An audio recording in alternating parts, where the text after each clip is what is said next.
Aysel Hanım'a yürekten katılıyorum ben de. Teşekkür ediyorum. Hakikaten bu bir zayıflığımız. Bütün etkinliklere eşlerle birlikte gitmek bu toplumun en büyük sıkıntılarından bir tanesini giderecektir diye düşünüyorum. Hakan Aydemir'i bekliyoruz buraya. Hakan Bey.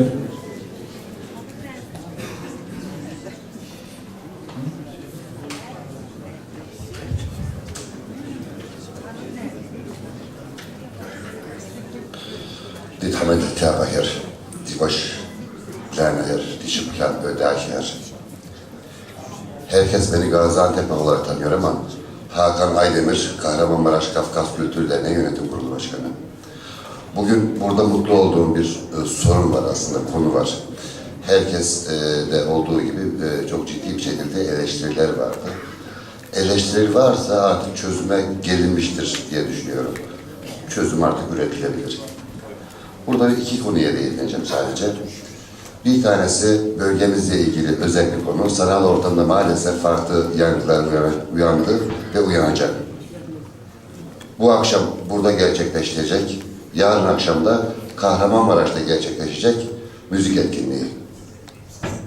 Kahramanmaraş'ta yakın bir tarih içerisinde Kahramanmaraş Büyükşehir Belediye'mizin Dondurma Festivali etkinliklerinde Kafkasya'dan davet etmiş olduğu Kabardinka Akademik Halk Dansları topluluğu vardı.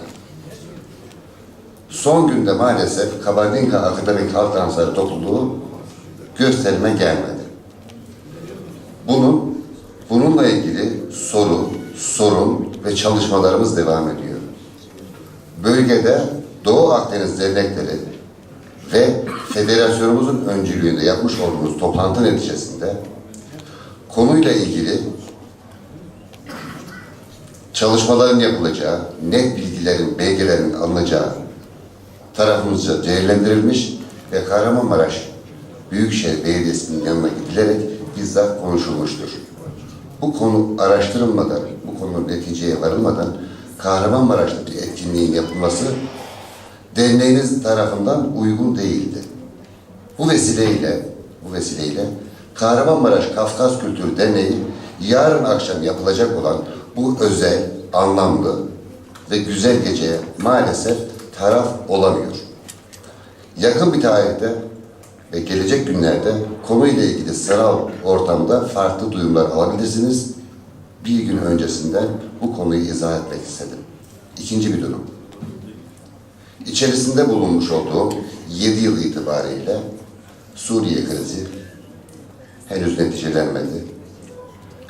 Bugün hiç burada konuşulmadı. Sadece bu şahsının sorunu değildi. Ben çok fazla ilgilenmiş de olabilirim ama hiç konuşulmadı. Merakımı bağışlayın. Biz Suriyelileri unutursak birileri de bizleri unutur. Lütfen duyarlılığımızı koruyalım. Saygılar. Değerli konuşmacılar.